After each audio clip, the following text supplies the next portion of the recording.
성도 여러분 반갑습니다.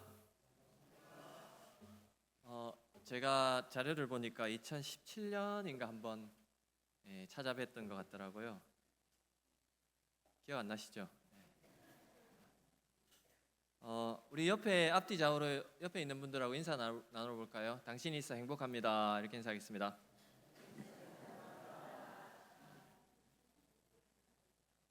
우리 오늘 재직 헌신 예배인데요.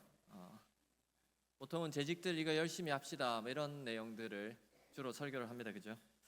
근데 오늘 관점을 조금만 달리 해가지고 재직들 본인들도 말씀에 잘 붙어 있고, 그리고 본인만 아니라 우리의 다음 세대들도 말씀에 좀 잘 붙어 있을 수 있도록 가르쳐야 한다, 이것에 대해서 좀 생각해 보려고 합니다. 말씀 교육에 헌신하라, 이 제목으로 은혜를 나누려고 합니다. 오늘 성경의 배경은 가나안 땅입니다. 가나안 땅. 가나안 땅에 들어가기 바로 직전에 이스라엘 백성들이 있는 광야에서 일어난 내용이에요. 혹시 지도를 좀 보여주시겠습니까? 이제 여기 한 번 더 눌러주시겠어요? 요 지역입니다. 요 지역. 한 번만 더. 요 지역인데요. 이제 구체적으로 이집트, 시나이 반도, 그리고 이스라엘 인근 주변 지역에서 지금 이스라엘 백성들이 출애굽했어요. 애굽에서 나왔습니다. 그리고 이제 가나안을 들어가기 바로 직전이에요. 가나안에 이제 너희 들어갈 텐데 이렇게 좀 해야 된다. 그 내용을 기록한 게 신명기인데요. 그 신명기 중에서도 오늘 6장 쉐마라고 하는 부분은 신앙교육의 가장 중요한 마그나 카르타라고 하는 부분입니다.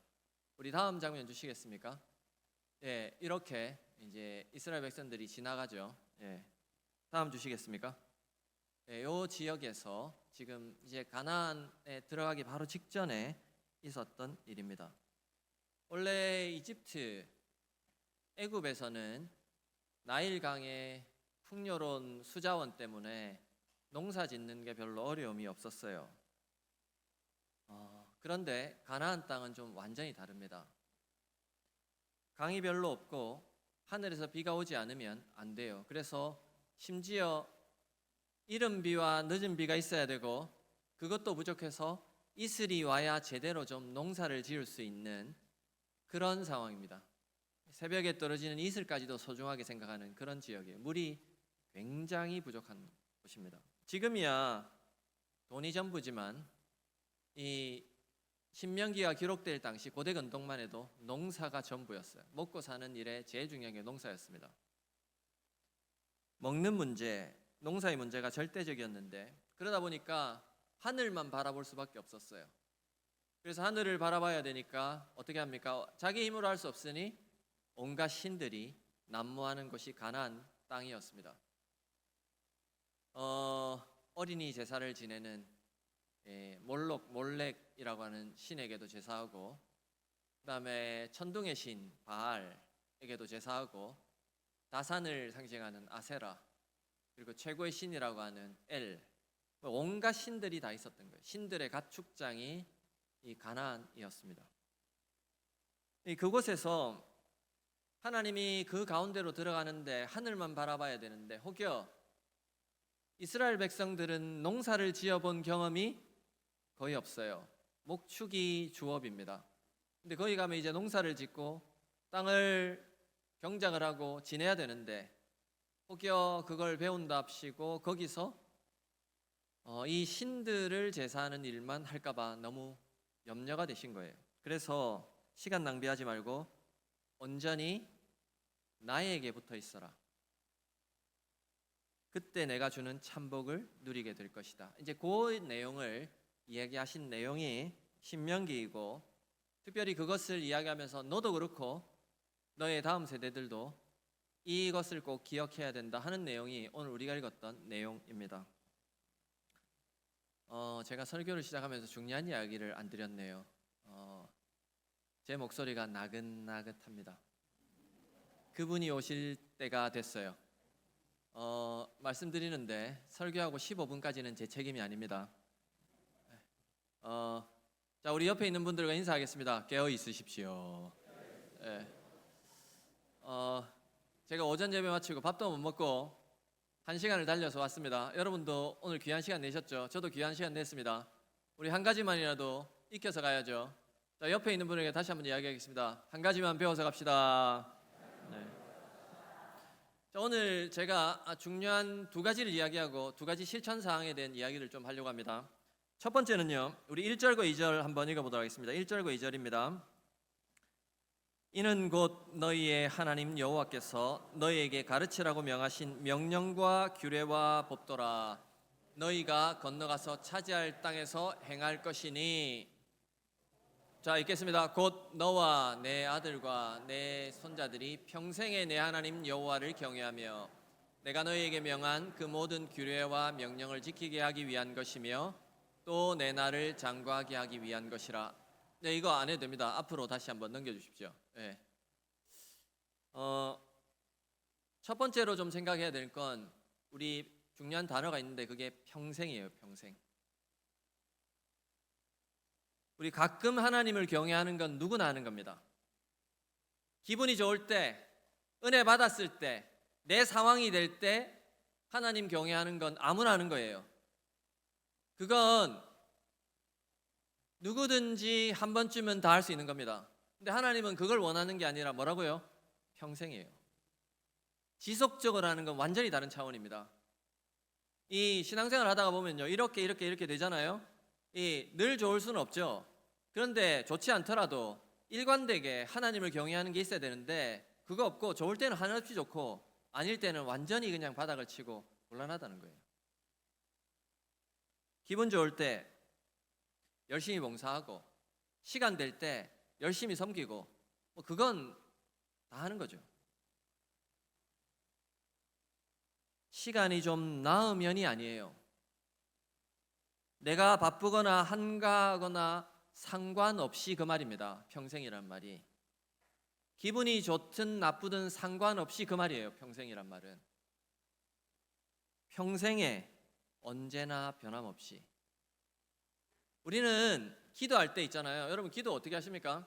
기도할 때 하나님 도와주십시오.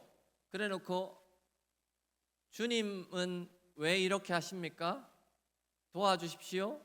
힘듭니다 하면서 주님이 나에 대해서는 변함없기를 바래요. 근데 나는 주님을 향해서 너무 자주 변해요. 우리 입장을 바꿔서 생각하면 주님의 입장에서 봤을 때 변함없는 주님을 우리가 바란다면 우리도 변함없이 주님을 사랑하도록 애써야 하는 겁니다. 그걸 원하시는 거예요. 첫 번째가 평생인데 두 번째 단어가 경외예요. 경외. 여러분 경외가 무슨 뜻인지 혹시 아십니까? 이 복잡한 질문을 제가 저희 성도들에게도 안 드리거든요. 아십니까 모르십니까? 예요. 네. 경외가 무슨 뜻인지 아십니까? 네. 영어로 fear, 두려워한다라는 뜻이에요. 근데 무서워서 호랑이가 무서워서 벌벌 떠는 걸 경외한다 그러지 않아요. 존재 자체의 위험이 느껴져서 내 행동을 조심하는 것, 그게 경외입니다. 저희 집에 아들이 둘이 있고 딸이 하나가 있습니다. 안 놀라시네요. 그 아들 둘이 이제 지금 대학생인데 지금 이제 집을 떠나 있는데 걔들이 이제 중고등학교 시절에 엄마 말을 그렇게 잘 안 들어요. 그래서 엄마가 이제 가끔씩 동생은 좀 어리고 하니까 애들한테 부탁합니다. 온유야 빨래 좀 널어. 그러면 알았어 그러는데 안 해요. 알았어 하는데 안 하는 거예요. 근데 이제 보통은 그렇게 하고 넘어갑니다. 지 바쁘니까 뭐 지가 원하지 않으니까 그냥 넘어가요. 그런데 그날은 제가 있었습니다. 그런데 온유야 빨래 좀 널어줘 그랬는데 얘가 알았어 했는데 아무 일이 없는 거예요. 그래서 한 번 더 빨래 좀 널어줘 그랬는데 알았어 그랬는데 또 안 해요. 제가 옆에서 지켜보고 있다가 이거 아니다 싶어가지고 제가 목소리를 딱 깔고 원유야 이렇게 불렀거든요. 그러니까 얘가 갑자기 순간 아빠가 있었지. 그런데 갑자기 후삭 움직이기 시작하는 거예요.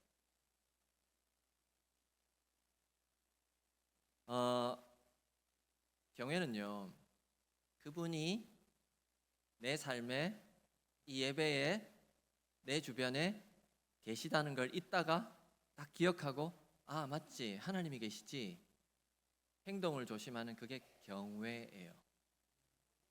이걸 아이들에게 이야기할 때 좀 어려운 말로, 신학적인 용어로 신지식이라고 합니다. 신지식이 있으면 어떤 일이 벌어질까요?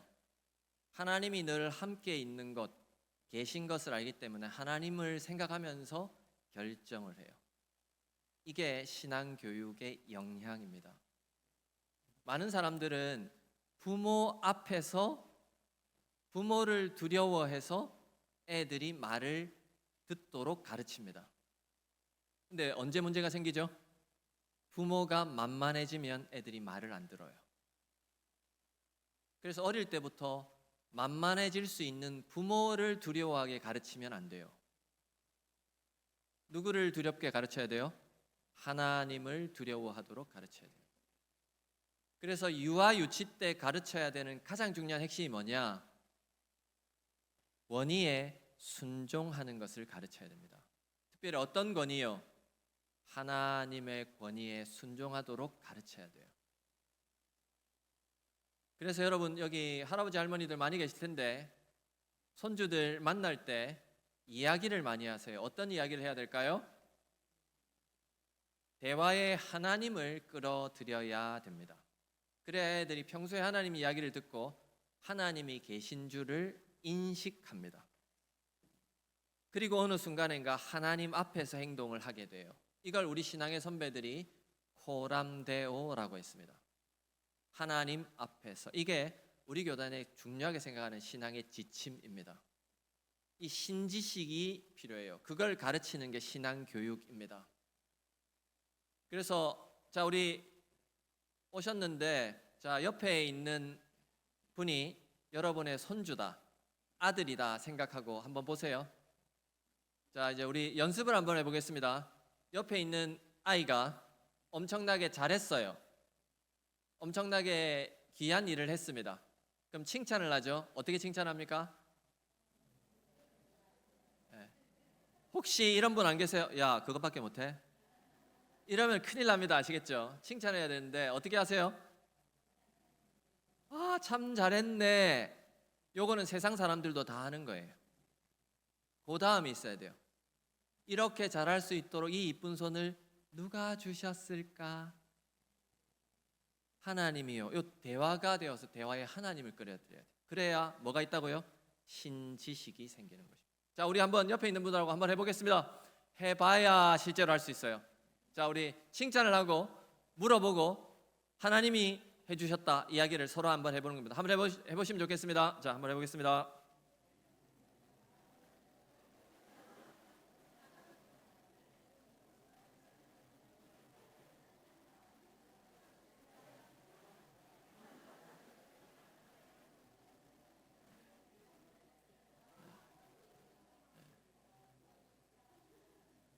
첫 번째로 해야 될 건 대화에 하나님을 끌어들이는 겁니다. 저희 첫째 녀석이 한 번은 청소년기 때 엄마에게 대들었어요. 대놓고. 제가 그날 저녁에 그 아이를 불렀습니다. 그리고 첫 번째 했던 게, 아빠 봐. 눈을 보고 이야기를 해야 돼요. 아빠 봐. 아빠가 제일 중요하게 생각하는 게 뭐야? 이렇게 물었어요. 제가 어릴 때부터 계속 훈련을 받았기 때문에 바로 하는 대답이 태도, 이렇게 이야기합니다. 그래서 네가 지금 하는 그 태도가 첫 번째 질문이에요. 하나님 보실 때 괜찮았어? 안 물어요. 아니. 그러면 그 태도가 엄마한테 괜찮았어? 아니. 그러면 그 태도가 네가 하는 행동을 보는 동생들에게 괜찮았어? 아니. 맞자. 이렇게 이제 그렇게 되는 거예요. 네. 그렇게 되는 거예요. 네. 근데 이제 고등학생이니까 때리질 않고 그냥 야단을 쳤는데 대화에 하나님을 끌어들여야 돼요. 잘한 것이든 못한 것이든 기준이 누구예요? 기준점이 하나님이 되어야 됩니다. 그때 아이들이 부모가 만만해도 만만한 부모를 보다도 크신 하나님을 두려워하기 때문에 행동에 절제를 할 수 있는 거예요. 그리고 인생의 방향을 정할 수 있는 것입니다.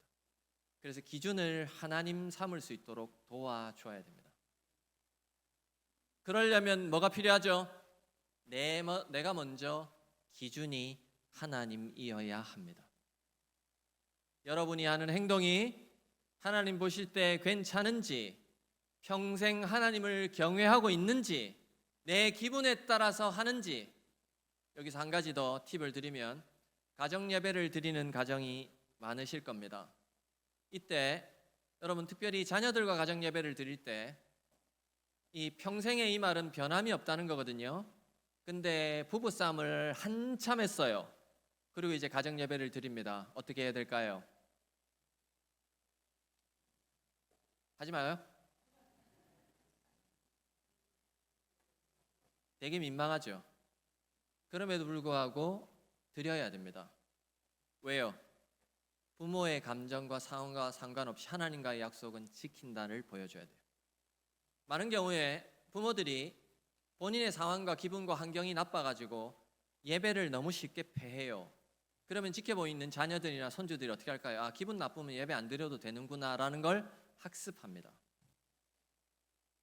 여러분의 자녀와 손주들은 여러분의 등을 보고 신앙생활을 합니다. 진짜 예배가 중요하고 하나님이 중요하면 여러분의 그 감정과 상관없이 그 자리를 지키는 것이 신앙교육하는 것입니다. 그렇게 보면 누가 중요하죠? 내가 중요하죠. 나의 상황과 상관없이 하나님을 예배하고 두려워할 수 있는 것, 기준을 하나님께 정하는 것, 평생에 여호와를 경외하는 저와 여러분이 되시기를 바랍니다. 자, 문제는요, 두 번째인데요. 이 경외가 나만 하면 되는 게 아니라는 거예요. 오늘 본문을 보면요, 하나님은 나만 하라고 명령하지 않아요. 아까 보여줬던 그 대목 한번 띄워주시겠습니까? 자, 보세요. 곧 너와 그 다음엔요 네 아들과 그 다음엔요 네 손자들이 이렇게 돼 있어요. 평생에 내 하나님을 경외하는데 누구요? 나만 하는 게 아니라 내 아들과 내 손자들과. 요즘 한국교회 세대 통합 예배 많이 하는데 이 세대가 2대를 말하는 게 3대를 이야기하는 겁니다. 성경의 근거는 철저하게 3대입니다. 나, 아들, 손주까지 가는 3대가 같이 가야 제대로 된 세대 통합 예배가 되는 것입니다. 여기서 질문이 있죠. 그럼 왜 3대일까요?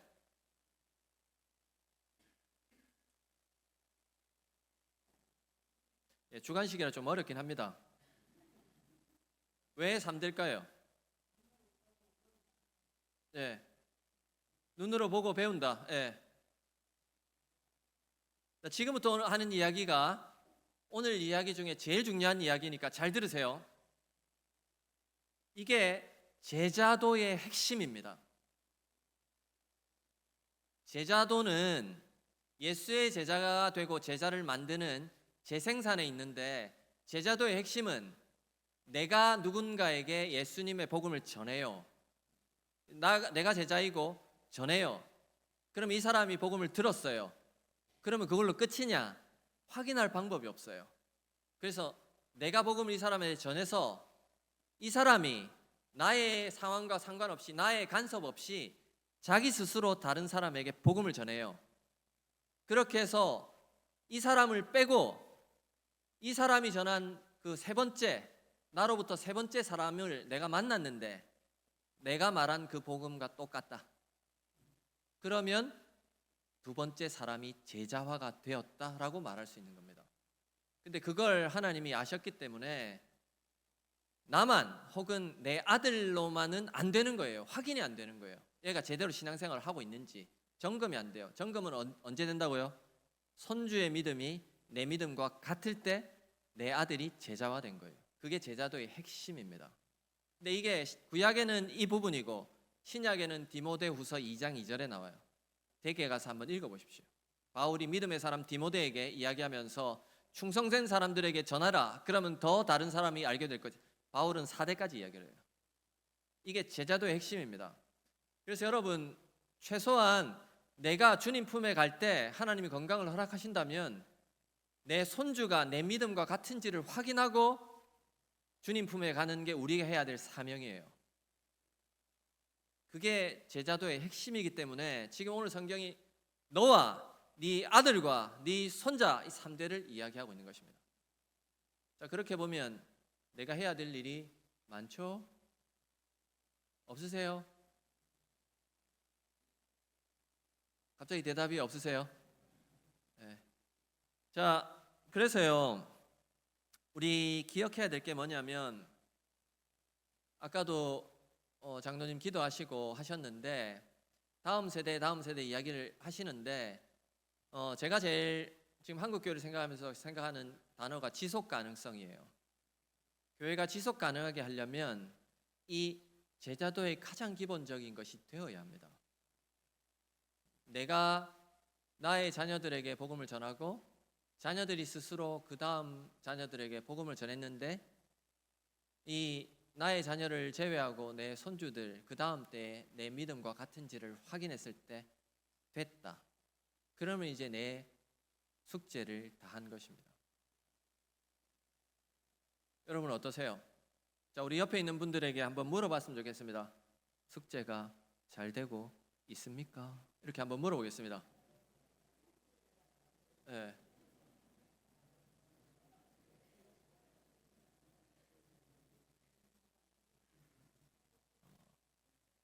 지금 제가 첫 번째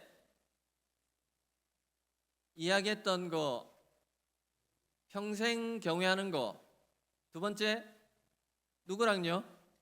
3대에 걸쳐서 경외하는 거, 여기까지 이해되셨죠?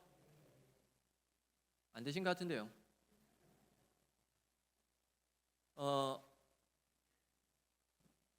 저희 아들 둘이 목사 아들로 태어나가지고 엄청 피곤한 삶을 살아왔고 지금도 살고 있어요. PK라고 하죠. 패스틀 키즈라고. 첫째 놈이 고등학생, 둘째 놈이 이제 중학생일 때 저랑 하이델베르 교리문답 공부를 했습니다. 딱 느낌이 오시죠? 엄청 피곤했겠죠. 토요일마다 했는데요.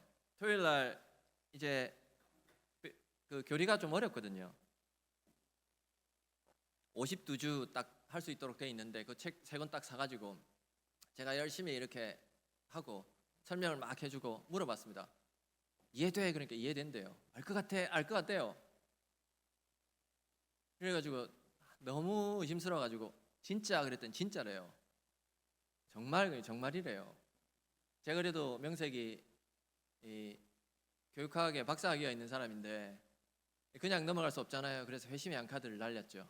설명해봐. 이게 둘째 놈이 해맑은 미소로 몰라. 여러분 지금 알 것 같으세요?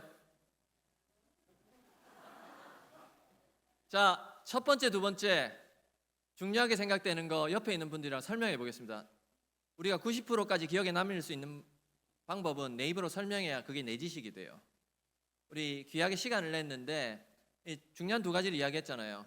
우리 이제 실전사항 2가지 조금 이따 이야기할 건데 그 전에 이 중요한 2가지 뭐에 대해서 이야기를 했는지, 평생에 경외하는 게 뭔가, 경외가 뭔가, 그리고 누구까지 경외해야 되는가, 우리 서로 잠깐만 정리를 옆에 있는 분들과 설명하겠습니다. 말로 표현해야 제 지식이 됩니다. 한번 해보겠습니다.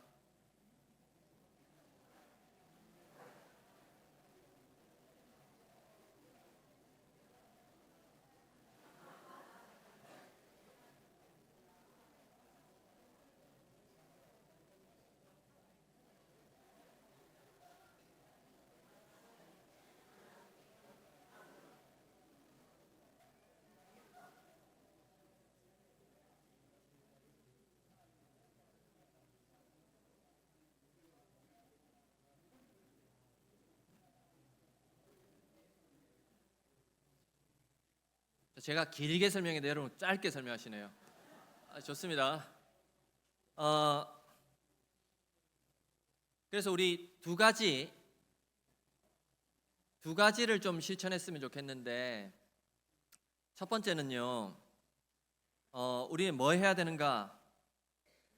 우리 영어로만 unplug라고 하는데 코드를 좀 뽑아야 돼요. 세상에 너무 깊이 코드 꽂아가지고 거기서 에너지를 다 받아요. 그리고 거기서 지식을 다 얻어요. 그리고 거기서 무언가 다 얻으려고 애를 엄청 써요. 이 가나안 사람들이 그랬고, 이스라엘에 들어간 가나안에 이스라엘 사람들이 들어가는데 결국은 그렇게 됐어요.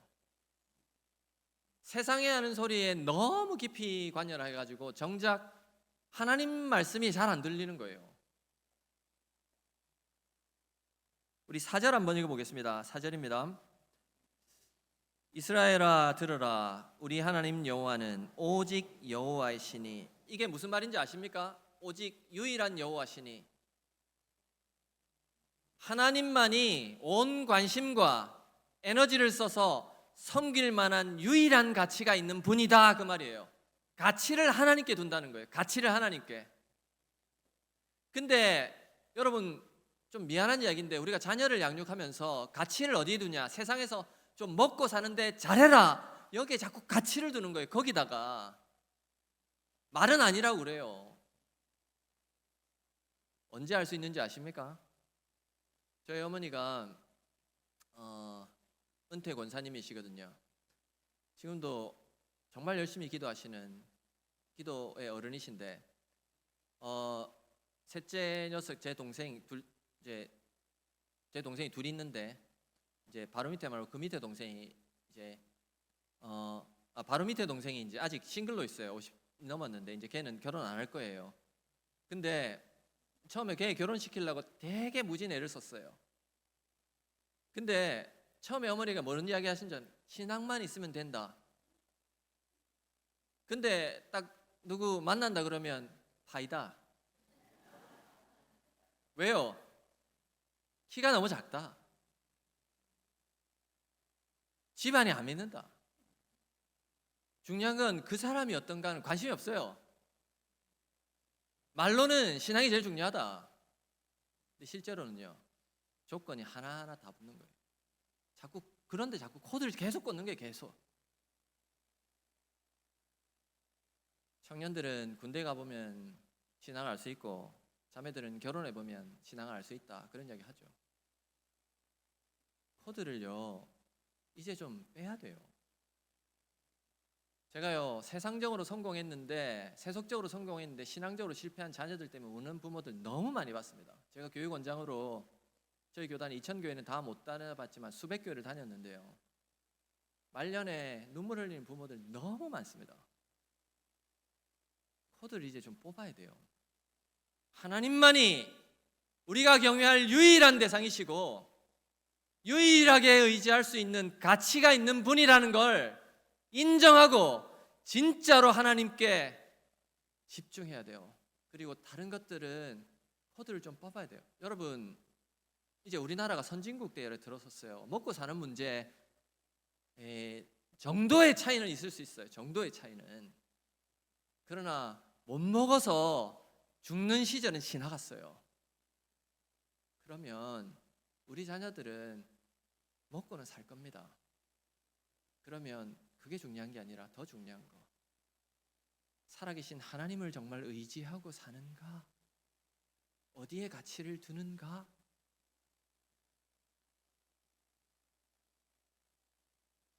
제가 예전에 섬기던 교회에 탈북자 한 분이 교회를 방문했습니다.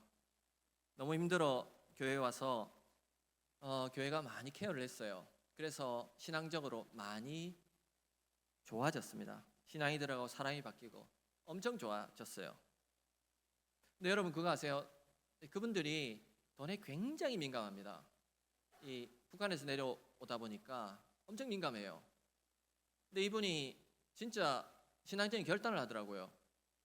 조금 더 돈을 벌 수 있는데 교회 근방에 있는 게 좋다고 그걸 다 내려놓고 비싼 이 렌트비를 내면서 교회 근방에 얼마간 있었어요. 근데 이제 친한 언니가 좀 도와달라고 해가지고 도와주러 갑니다. 목사님, 몇 달 있다가 올게요. 그게 끝이었어요. 다시 돈 버는 재미를 한 달, 두 달 붙이면서 이제 가버린 거예요. 바울이 디모데에게 대만은 세상을 사랑해서 데살로니가로 갔다고 그랬어요. 우리 자녀들 세상 속에서 자꾸 코드를 깊이 꽂게 만들어가지고 먹고 사는 문제 때문에 너무 바빠서 자꾸 허용하기 시작하면서 점점 그 가치대로 그냥 뿌리 깊게 내리는 겁니다.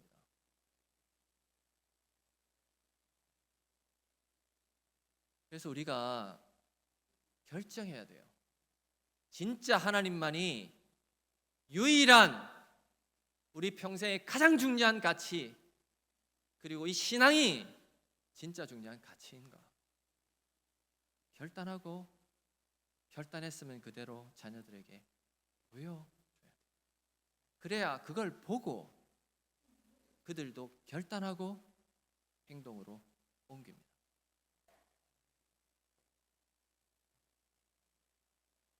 자, 우리 불신앙은 이렇게 시작되는 PPT 한번 띄워주시겠습니까? 자, 우리 한번 읽어볼까요? 자, 읽겠습니다. 불신앙은 하나님은 작아 보이고 다른 것이 커 보이게 만든다. 가나안에 살면요, 이건 너무 당연한 겁니다.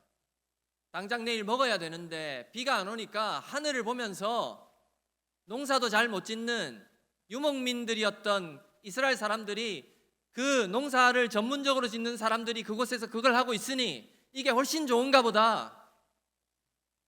그런 그들을 향해서 니네가 진짜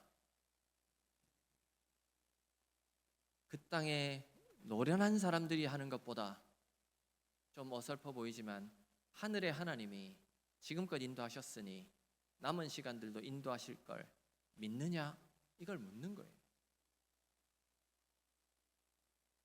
하나님은 작아 보이고 다른 것들이 커 보이기 시작하면 점점 그쪽으로 코드를 꽂아서 깊이 빠지게 되어 있습니다. 정말로 생명의 구주 예수 그리스도와 하늘의 하나님이 우리 삶을 책임져 주시는 것을 믿습니까? 그 믿음이 가장 중요한 우리의 기초가 되어야 합니다. 코드를 세상에 있는 걸 좀 뽑아서 하나님이 인도하십니다. 이게 결정을 해야 돼요. 자, 다음 혹시 주시겠습니까? 반대가 있습니다. 자, 한번 읽겠습니다. 자, 시작. 신앙은 다른 것이 작아 보이고 하나님이 커 보이게 만든다.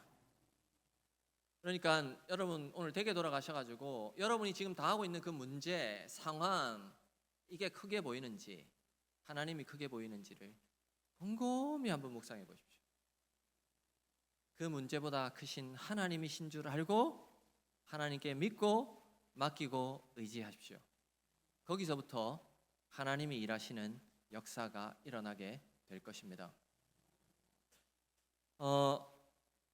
어떤 목사님이 8살 된 아들과 다윗과 골리앗 이야기를 한 거예요. 다윗과 골리앗 한번 띄워주시겠습니까? 골리앗이 엄청 커요. 6규빗 한 뼘, 대략 한 2m 80 정도 돼요. 안 놀라시네요. 다윗은 이때 청소년기 애입니다. 애. 근데 이 이야기를 하는데 아버지 목사님이 아이에게 이렇게 얘기합니다. 다윗이 감히 골리앗에게 도전하다니 정말 용감한 소년이지, 뭐 이렇게. 그러면서 당시 면도도 하지 못하는 어린애가 17살에 불과한데 말이야. 근데 그에 비해서 골리앗은 274cm, 체중이 180kg 넘는데 백전노장이었는데 대단하지 않아, 이렇게 이야기를 했습니다.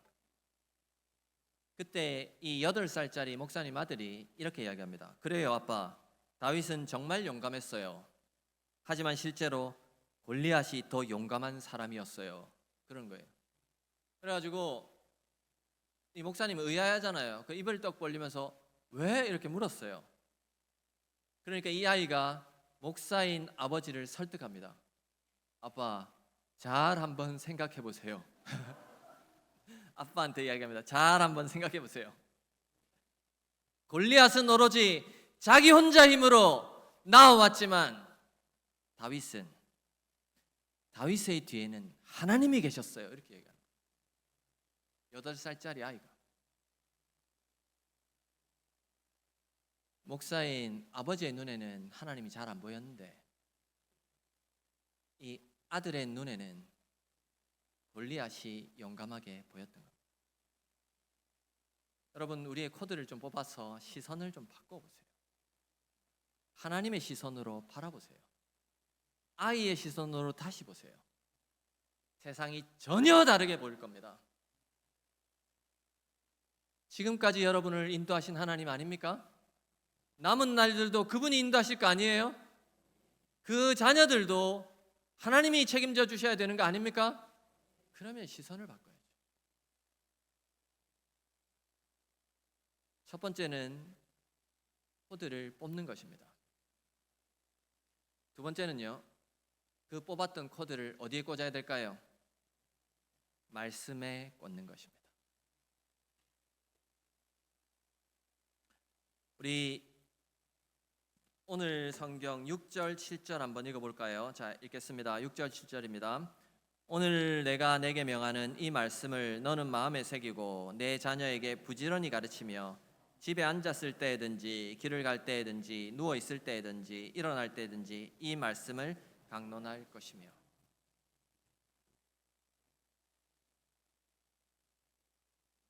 코드를 세상에서 좀 뽑아가지고 어디에요? 하나님 말씀에 쫙 꽂아가지고 나도 내 자녀들도 그렇게 집중하도록 하라는 거예요. 근데 전제가 하나 있습니다. 마음에 새기고. 무슨 말입니까? 너부터 제대로 알고 마음에 새기고 그 다음엔요 자녀를 가르치는 거예요. 여러분 제가 지난번 왔을 때도 한번 이야기했는지 모르겠는데요. 옆에 여기 보이세요? 눈을 크게 뜨면 보입니다. 여기 보이세요? 앵무새가 있는데 보이세요? 여기 앵무새가 있다고 합시다. 앵무새가 있으면 이 앵무새에게 내가 말을 가르치려고 해요. 그러면 유일한 전제 조건이 딱 하나 있습니다. 그게 뭘까요? 내가 앵무새보다 말을 잘해야 됩니다. 많은 부모님들, 여기 할아버지 할머니들 계신데 오해하는 게 있습니다. 성경을 가르친다고 할 때 성경 지식, 성경 스토리를 자꾸 이야기해 주려고 해요. 그건 요즘 드라마 성경 읽으면 다 나옵니다. 그럼 우리가 성경을 뭘 가르쳐야 될까요? 하나님이 원하시는 건 그 성경 말씀이 우리의 삶을 관통해서 내가 어떻게 성경 말씀을 믿고 확신하고 경험했는지를 통해서 인격인 나를 통과해서 가르쳐 주기를 원하는 거예요. 청소년기 애들이 묻습니다. 엄마, 이게 진짜로 가능해? 해봤어? 할아버지, 이게 돼요? 물을 때 그때 돼. 할아버지도 경험해봤어. 기도하니 되었어. 그걸 듣고 싶은 거예요. 그걸 하라는 겁니다. 그걸 하려면 어떻게 돼요? 내가 먼저 마음에 새기고 해봐야죠. 여러분, 하나님 말씀이 살아서 운동력 있는 좌우의 날선 검처럼 움직이는 걸 믿으세요? 제가 이제 담임 목회를 5년 좀 넘게 이제 해가고 있는데, 여러분, 부모님들, 할아버지 할머니들, 손주들에게 신앙교육할 때 반드시 기억해야 될 두 가지가 있습니다. 자, 따라해 보세요. 사람이 변화되는 것을 믿으라. 안타까운데요, 심지어 목회자들 가운데도 본인이 설교하면서도 사람이 잘 안 변해 이렇게 이야기해요. 심지어 안 변한다고 말하는 사람들 많습니다. 저는 부정직하다고 봅니다. 잘은 안 바뀌죠. 근데 저는 잘에 안 바뀐다에 집중하는 게 아니라 잘에 집중합니다. 그리고 제가 섬겨보면서 사람 진짜 바뀌는 거예요. 여러분, 진짜로 말씀이 그 사람을 관통하면 사람 바뀝니다. 저는 너무 많이 봤습니다. 얼마 전에도 제가 예전에 섬겼던 교회 집사님이 전화하셔가지고 놀라운 고백을 해요. 예수님 만나서 자기 인생이 어떻게 바뀌어가고 있는지를 이야기해요. 말씀이 관통하면 사람이 변화됩니다. 이게 첫 번째예요. 내가 말씀을 가르칠 때 나도 바뀌고 우리 아이들도 바뀐다는 믿음이 있어야 돼요. 두 번째 있는데, 첫 번째가 뭐였습니까? 자, 한 번 더 따라하겠습니다. 사람이 변화되는 것을 믿으라.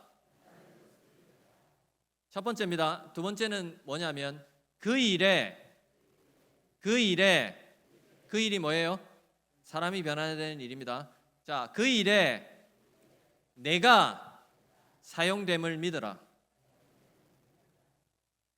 여러분의 자녀들, 손주들을 변화시키기 위해 하나님이 여러분을 부르셨어요.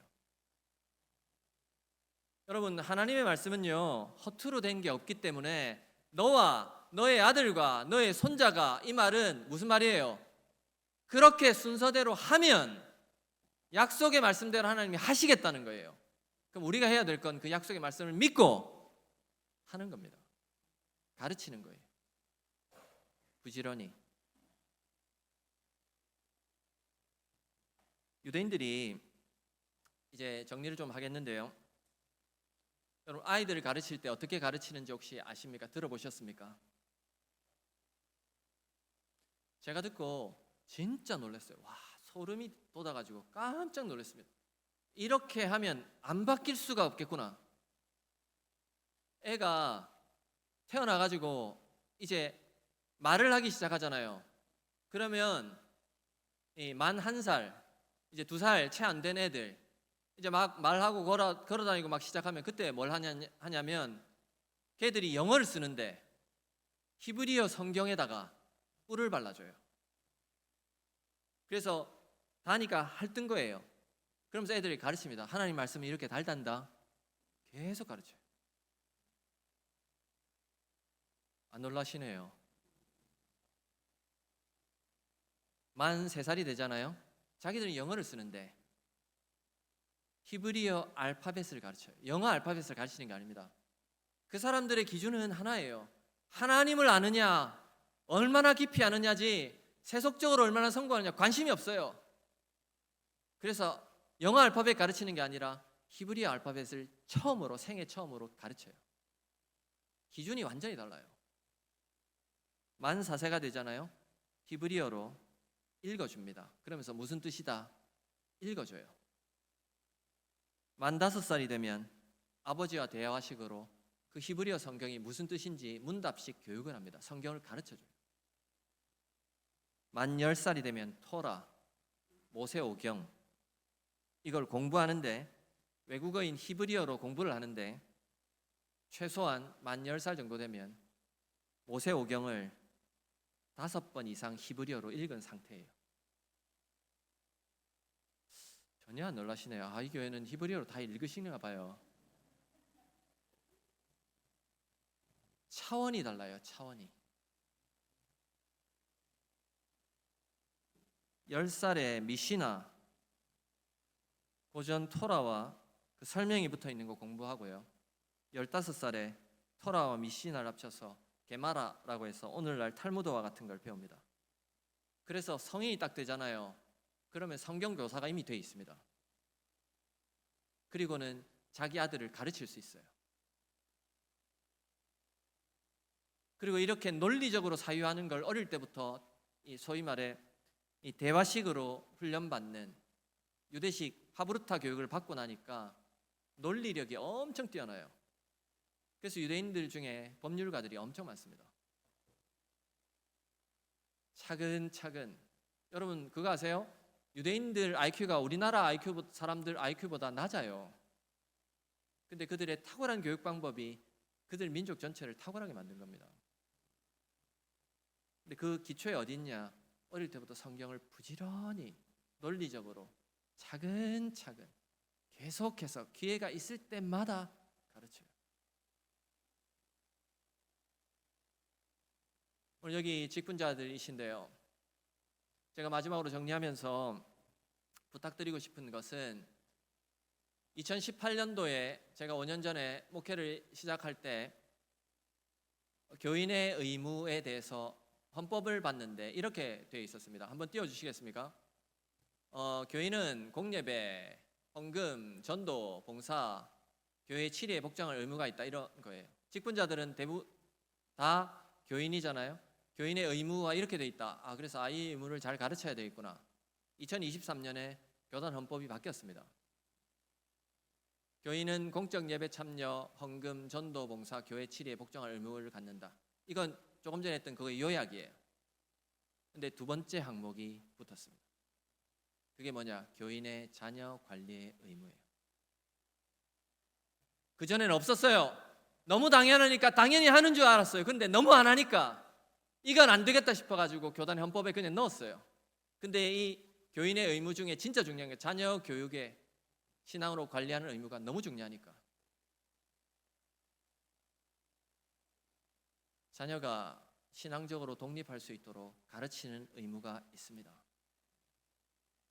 여러분 직분자들이시라면 앞에 나와 있는 의무도 중요한데 진짜 중요한 뒤의 의무, 이항의 의무를 다해야 우리 교회의 내일이 있습니다.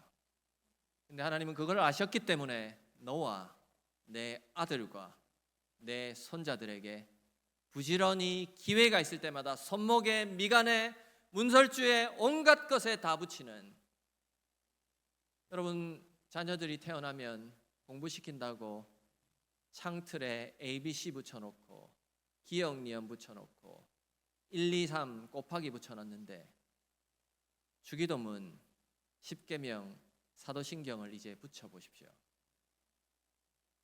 우선순위가 어디에 있는지가 그런 데서 다 드러나요. 지금 겨울 수련회를 자녀들이 떠납니다. 공부 2, 3일 안 해도 괜찮습니다.